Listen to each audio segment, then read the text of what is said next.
الملعب.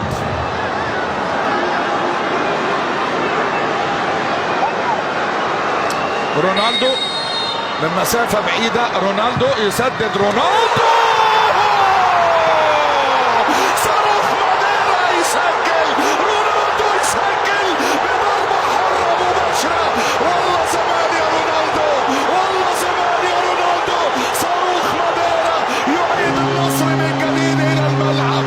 رونالدو 1-1 قعد يحاول في كاس العالم انه يجيب من فاول، ما تظبطش من فين، ما تظبطش، لكن رونالدو على يمين، على يمين إيباسي، رونالدو يعيد النصر الى المباراة من جديد. 1-1 كريستيانو يسجل 9 اهدافه وهدف من ضربة حرة مباشرة.